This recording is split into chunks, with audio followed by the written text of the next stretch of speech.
Shalom pemirsa di mana saja Anda berada. Kita jumpa kembali di dalam ringkasan pelajaran Sekolah Sabat Injil dalam Kitab Galatia. Dalam episode kali ini kita akan membahas tentang pelajaran yang keempat, yaitu pembenaran oleh iman saja. Nah, mari kita lihat mengapa begitu penting topik yang akan kita diskusikan saat ini. Dan untuk memperkaya pengetahuan kita ini, sudah hadir di studio kembali seperti biasanya hamba Tuhan, Pendeta David Panjaitan. Shalom Pendeta David. Shalom Saudara Bruce dan pemirsa di mana Anda berada.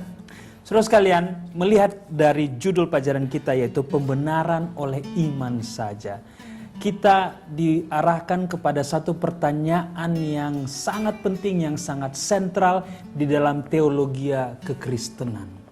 Oleh sebab itu banyak orang yang bertanya-tanya, apakah kita dibenarkan atau diselamatkan oleh iman saja, atau diselamatkan oleh iman ditambah perbuatan. Nah, kita akan gali lebih dalam lagi di dalam pelajaran kali ini. Tetapi sebelumnya, mari kita definisikan apa arti dari pembenaran itu. Pendeta Panjaitan, boleh diterangkan sedikit tentang apa arti pembenaran ini?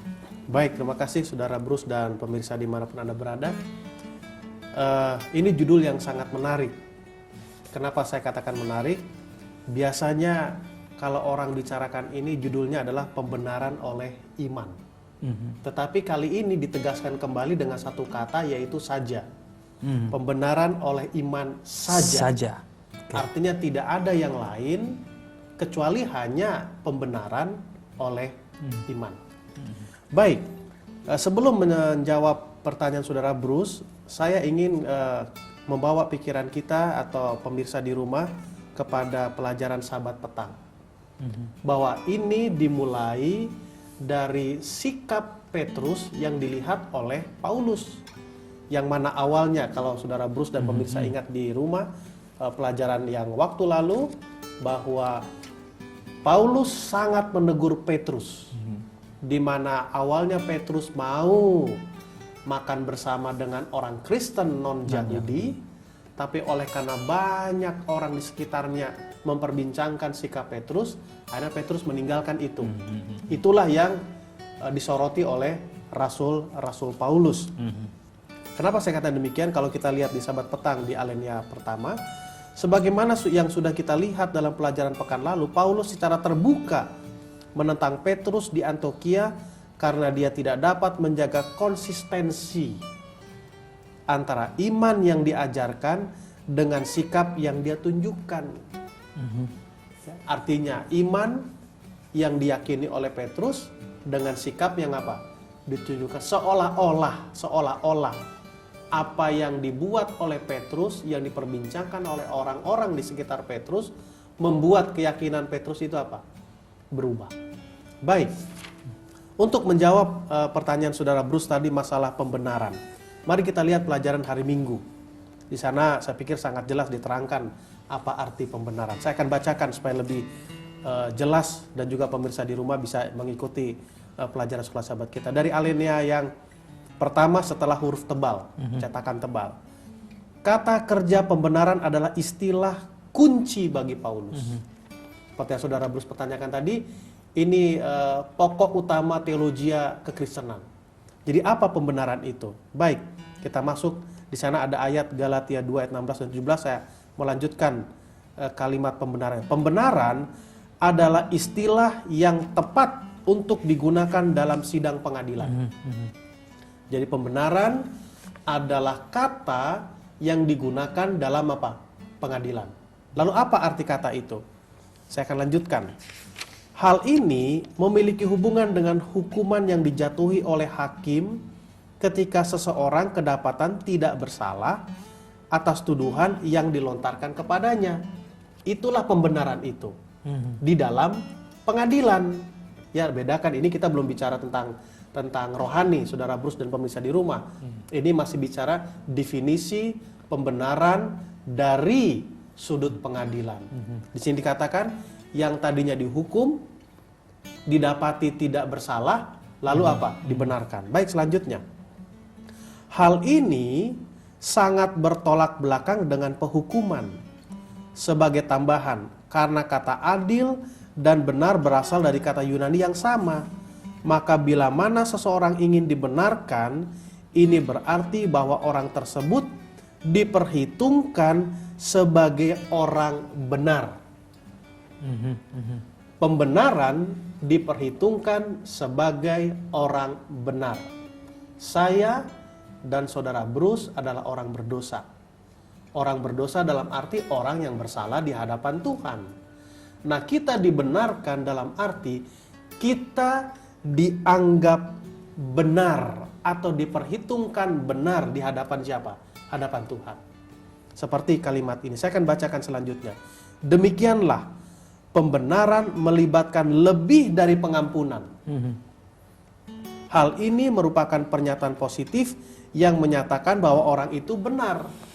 Lebih dari pengampunan artinya apa? Bukan hanya berhenti dari pengampunan, tapi dianggap tidak pernah melakukan hal yang salah di hadapan seseorang atau hal yang salah di hadapan Tuhan. Singkatnya adalah, pembenaran adalah diperhitungkan benar di atas pengampunan.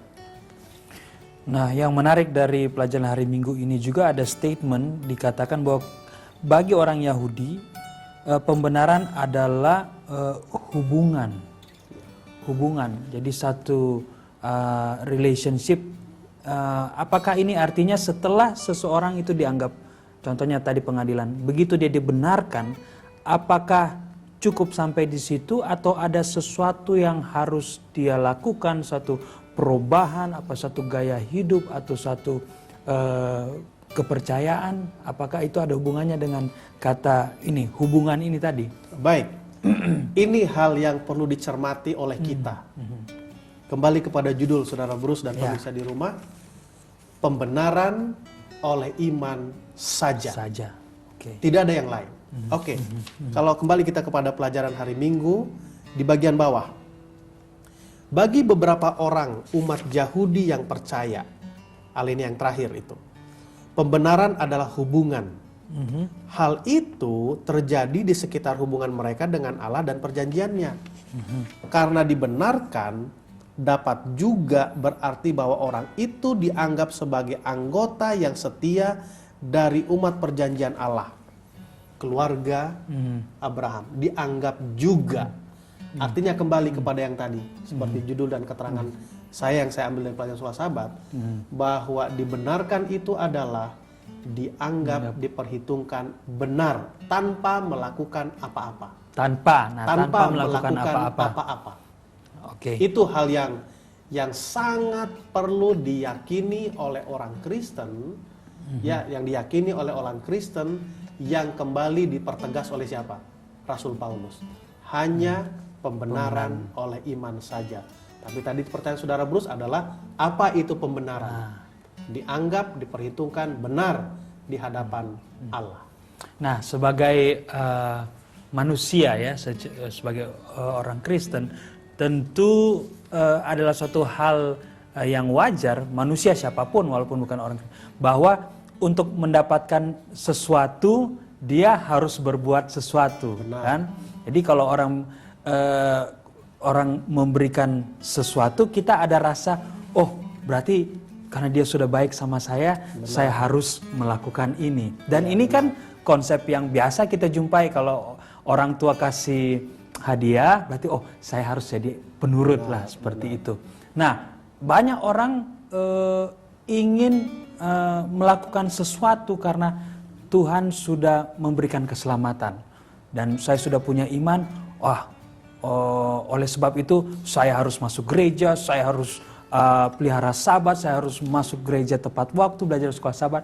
Nah, apakah pemahaman seperti ini salah atau ada benarnya? Baik, terima kasih. Kalau ditanya salah atau benar, dari sudut pandang mana kita lihat, kan begitu. Tapi kembali kita berbicara apa yang dikatakan oleh buku Galatia, tulisan Rasul Paulus kepada jemaat di Galatia. Saya ingat saudara Bruce dan juga pemirsa di rumah, saya tidak tahu apakah saudara Bruce pernah alami ini waktu masih muda dulu, waktu kita masih pacaran, ada istilah begini mengatakan, hutang budi, balas bodi. Jadi karena sudah baik dia, ya udahlah, saya pun jadi sukalah sama dia.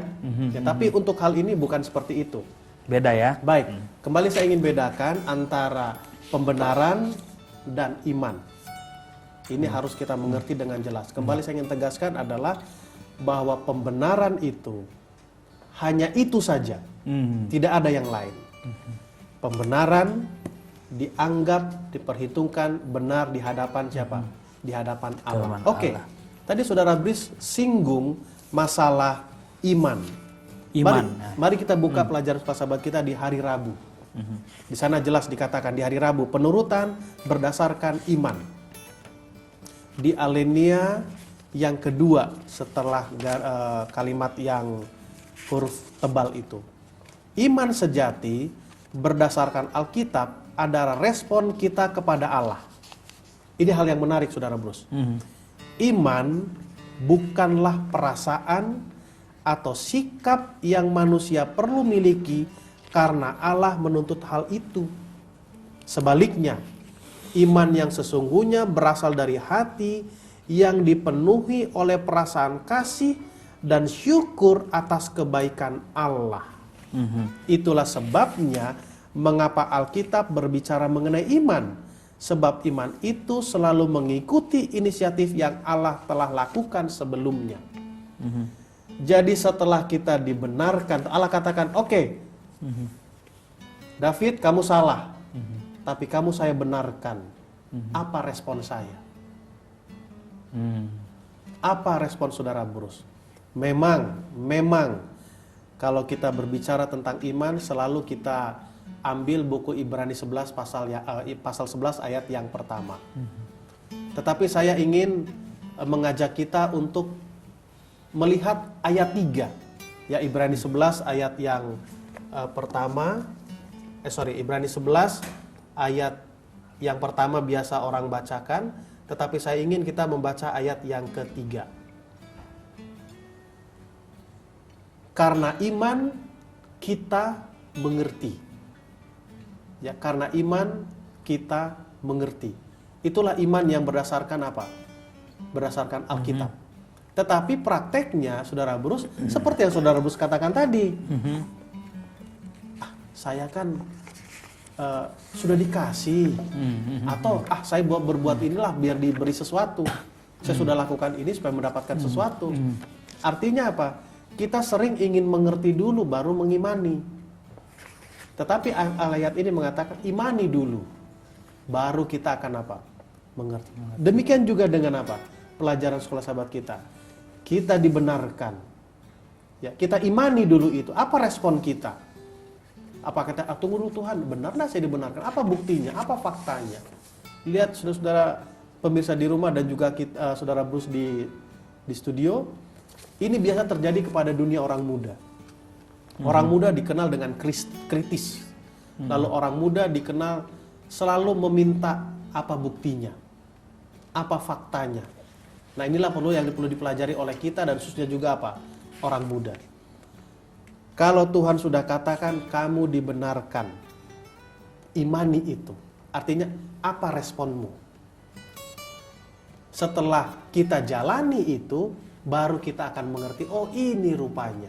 Oh itu rupanya maksud daripada siapa? Daripada Tuhan. Jadi kembali, sorry Saudara Bruce dan pemirsa di rumah, saya selalu kembali kepada judul. Pembenaran oleh iman saja. Diperhitungkan benar, dari mana saya tahu diperhitungkan benar, bagaimana respon saya. Bagaimana tanggapan saya terhadap pernyataan Tuhan itu. Itulah yang sangat penting. Cukup sampai di situ. Karena apa? Pembenaran oleh iman saja. Nah, kalau untuk berbicara apa yang harus saya buat, itu lain cerita lagi. Itu lain apa? Lain cerita daripada pembahasan kita. Walaupun ada juga disinggung dalam apa? Dalam pelajaran sekolah sahabat kita. Ini kebetulan ayat hafalan tadi kita belum sebutkan. Saya ingin bacakan di sini, sudah pemirsa boleh ikuti di rumah. Aku telah disalibkan dengan Kristus, namun aku hidup, tetapi bukan lagi aku sendiri yang hidup, melainkan Kristus yang hidup di dalam aku. Dan hidupku yang kuhidupi sekarang di dalam daging adalah hidup oleh iman dalam Anak Allah yang telah mengasihi aku dan menyerahkannya untuk aku. Galatia 2 ayat 19 bagian B dan 20. Saya ingin garis bawahi kalimat yang kedua, yaitu dan hidupku yang kuhidupi sekarang di dalam daging adalah hidup oleh iman dalam Anak Allah. Apakah mungkin pendeta seorang yang hidup di dalam daging, dia juga bisa hidup di dalam iman? Tentu iman ini bukan sekedar iman, tapi kalau saya berkatakan iman dalam Yesus Kristus. Bagaimana orang-orang muda, ya, mereka yang merasa tidak diterima, ya, orang tua mungkin mereka rasa tidak dihargai oleh orang tua, tidak dihargai oleh teman-teman. Bagaimana mereka mengaplikasikan prinsip ini, hidup dalam iman dalam Anak Allah dalam keseharian kehidupan mereka? Baik, terima kasih. Saya pikir itu pertanyaan yang sangat menarik sekali karena kita perlu memperjelas yang mana pembenaran oleh iman, lalu apa hubungannya dengan perbuatan. Oke, kita buka pelajaran hari Selasa. Ada hal yang sangat menarik yang saya garis bawahi di sana. Di sana ada satu kata yang ditulis miring. Saya akan bacakan dari awal. Jangan kita menganggap umat Kristen Yahudi ingin menyatakan bahwa iman kepada Kristus tidak penting. Kenyataannya mereka semua percaya kepada Yesus. Jangan salah, orang Yahudi mengimani Yesus. Mereka memiliki iman kepada Yesus, jelas bukan? Namun, nah ini dia. Perilaku mereka menunjukkan bahwa iman saja tidaklah cukup. Hal itu harus ditopang dengan penurutan. Seolah-olah penurutan kita menambahkan sesuatu hal yang penting untuk proses pembenaran. Inilah respon atau yang dikatakan oleh Rasul Paulus, iman itu. Karena Allah telah katakan melalui Rasul Paulus kepada jemaat Galatia, arti pembenaran itu adalah kamu diperhitungkan benar. Titik. Tidak ada yang lain. Contoh. Mudah-mudahan tidak terjadi saudara Bruce di antara kita. Di antara kita contoh sekali waktu ada persoalan. Lalu saya katakan kepada Bruce atau Bruce katakan kepada saya, Pendeta Panjitan, kesalahanmu itu tidak saya perhitungkan lagi. Apa respon saya? Apa respon saya? Apakah saya akan bawa sesuatu kepada saudara Bruce? Ya entah itu roti kaleng atau apa saja supaya saya dibenarkan, bisa dapat, atau saya bawa sesuatu itu karena saya sudah yakin bahwa saya sudah dibenarkan. Itu jauh berbeda. Sesuai dengan apa? Dengan pernyataan ini. Saya ambil contoh dunia orang muda lah. Saya boleh katakan kepada saudara Bruce, saya di UNAI waktu itu tidak terlalu beruntung karena saya kuliah dari sana. Tidak terlalu beruntung, ya biasa kalau sudah tingkat 4 adalah teman wanita khusus. Saya tidak terlalu beruntung waktu itu. Jadi bukti seorang cowok atau seorang pria sudah punya teman wanita di kampus, paling tidak bawa sendok 2. Bawa sendok 2 karena siang mau jemput makan, kan begitu. Jadi karena saya kurang beruntung, saya juga bawa sendok 2 juga lah walaupun tidak ada teman wanita. Kan begitu. Jadi mau satu lusin saya bawa tidak membuat saya mempunyai apa? Pasangan. Lalu saya sudah punya pasangan, saya bawa sendok bukan berarti membuat hubungan kami semakin baik. Itu jauh berbeda. Jauh bukan berarti sendok itu yang membuat hubungan kami semakin baik, bukan. Tetapi karena sudah ada hubungan, lalu kami bina hubungan itu. Nah, bukti kami punya hubungan, bukti hubungan kami baik, saya bawa sendok apa? Atau seorang pria membawa sendok apa? Sendok 2. Itu hal yang sangat berbeda sekali. Jadi kembali kepada pelajaran sekolah sahabat, kepada judul dan pertanyaan saudara Bruce tadi, pembenaran oleh iman saja, titik, tidak ada yang lain. Kenapa? Karena bangsa Yahudi termasuk Petrus tadi. Waduh, kalau saya duduk dengan orang ini, berarti gimana nanti saya di hadapan Tuhan? Gimana saya di hadapan orang? Kan itu yang menjadi persoalan yang disoroti oleh siapa? Oleh Rasul Paulus. Jadi kembali, pembenaran oleh iman saja. Titik. Sampai situ pengertian kita. Nah, tadi karena sudah dibenarkan, respon saya itu adalah iman, tanpa sadar keluar dari dalam diri saya apa yang Yesus inginkan, apa yang Allah minta akan keluar dengan apa? Dengan sendirinya. Jadi bedakan, saya rajin datang ke gereja tadi seperti yang saudara Bruce katakan, saya rajin datang kembalikan perpuluhan khusus untuk orang yang sudah bekerja, terutama orang muda yang sudah bekerja juga, bukan menambah kebenaran saya di hadapan siapa? Di hadapan Tuhan. Tapi karena saya sudah dibenarkan oleh iman, saya yakini itu, makanya saya lakukan hal-hal yang Tuhan apa? Tuhan minta atau Yesus Kristus pernah lakukan selama ada di mana? Di dunia ini. Bagus sekali ini konsepnya, sangat penting saya kira pendeta ini ya. Jadi kita melakukan sesuatu itu karena kita sudah dibenarkan ya, dan perbuatan apapun yang kita buat tidak akan menambah. Benar ya. sekali. Kita lebih benar atau kurang benar itu tidak akan menambah apa-apa ya. Jadi kembali saudara Bruce dan pemirsa di rumah, ayat kunci yang mau saya tambahkan tadi, walaupun di pelajaran sahabat kita tidak ada, Ibrani 11 ayat yang ketiga. Karena iman kita mengerti. Tapi prakteknya kan kita ingin mengerti dulu. Aduh, saya ke gereja ini gimana ya? Masuk surga nggak ya? Dibenarkan nggak ya? Bukan itu poinnya. Saya yakin saya sudah dibenarkan. Titik. Seperti dengan pelajaran sahabat kita. Kita imani itu. Itu respon kita. Ya Tuhan, terima kasih karena saya sudah dibenarkan. Dengan sendirinya itu akan keluar dari dalam apa? Dalam kehidupan. Seperti yang Rasul Paulus katakan dalam ayat inti ini. Adalah hidup oleh iman dalam anak Allah yang telah mengasihi aku dan menyerahkan dirinya untuk aku. Saya mundur ke atas lagi. Dan hidupku yang kuhidupi sekarang di dalam daging.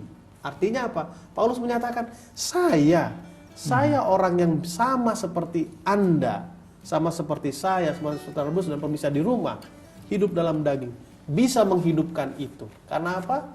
Karena saya sudah percaya bahwa Yesus membenarkan saya.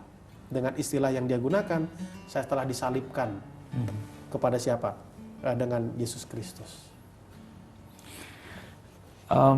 Satu pertanyaan lagi yang mungkin kita bisa diskusikan. Apakah dengan mengatakan bahwa kita dibenarkan oleh iman saja, apakah oleh iman saja itu implikasinya adalah saya cukuplah percaya bahwa Yesus sudah mati. Saya cukup percaya bahwa Alkitab itu adalah firman Tuhan. Dan ya kalau iman saja itu sudah paling penting, iman saja, iman sudah cukup, maka ya bolehlah saya mengabaikan perintah-perintah Tuhan. Okay. Nah, ini kan sering dituduhkan kepada gereja Advent ya, dalam hal perbuatan dan iman kok seperti tidak sinkron. Oke, baik, terima kasih. Saudara pemirsa di rumah dan juga saudara Bruce, kalau saya boleh ambil ilustrasi singkat yang sederhana. Seandainya saudara Bruce, saya kasih hadiah kepada saudara Bruce sepatu branded, produksi dari luar negeri. Kalau hanya kanan saja mau nggak? Bagaimana pakainya? Oke, kalau nggak mau kanan saja, kiri saja lah, saya gitu. Nggak mau dong pendeta. Harus dua-duanya. Harus kan? dua dong. Kiri dan kanan. Sepasang. Walaupun produk dalam negeri, walaupun tidak bermerek. Kenapa? Kiri dan kanan tidak bisa dipisahkan. Iman saja. Kalau kita bicara hanya iman saja, belum lengkap. Belum sempurna, saya maksud. Walaupun sudah lengkap. Nah, bukti saya mempunyai iman apa? Karena dalam ayat lain mengatakan iman tanpa perbuatan apa? Mati. Seperti itulah ilustrasi yang sederhana mungkin. Mungkin ada ilustrasi yang lain, tapi itu yang saya dapatkan dalam waktu yang singkat. Iman harus dibuktikan dengan apa? Perbuatan. Sama seperti tadi pembenaran itu. Oh, buktinya kamu dibenarkan apa? Ya, buktinya kamu dibenarkan apa? Sama seperti ilustrasi kita tadi itu. Oke pendeta Panjaitan, kesalahanmu saya tidak saya ingat-ingat lagi, atau saya sudah benarkan kamu. Tapi kalau saya ketemu saudara Bruce masih, aduh gimana. Kan loh, berarti masih belum yakin kamu dengan apa? Dengan yang saya katakan semula, kan itu artinya. Dari mana saya tahu saya sudah dibenarkan? Dari saya punya perbuatan. Jangan dibalik. Saya lakukan perbuatan supaya dibenarkan, bukan itu. Bukti saya sudah dibenarkan adalah apa? Perbuatan saya. Tetapi saya yakin dengan saya punya respon iman yang Paulus katakan tadi, bahwa saya sudah dibenarkan. Itu cukup, hanya itu, tidak ada yang lain. Kira-kira aplikasinya untuk pemirsa dan kita semua mengenai pelajaran ini mungkin bisa disampaikan? Oke, aplikasinya adalah kembali kita coba renungkan Ibrani 11 ayat yang pertama dan yang ketiga.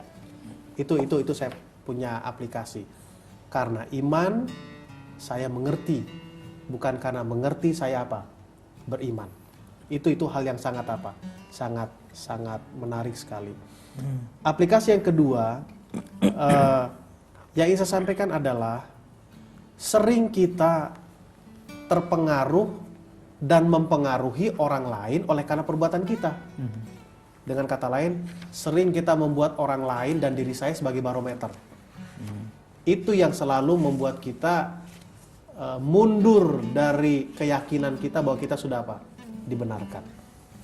Sambil contoh, saya tahu saudara Bruce dapat berkat seorang anak pria di rumah yang namanya kalau saya tidak salah adalah Joshua.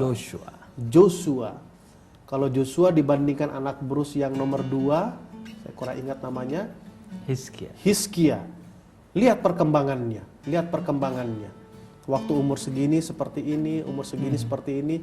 Jadi saudara Bruce tidak bisa bandingkan Joshua dengan Hizkia.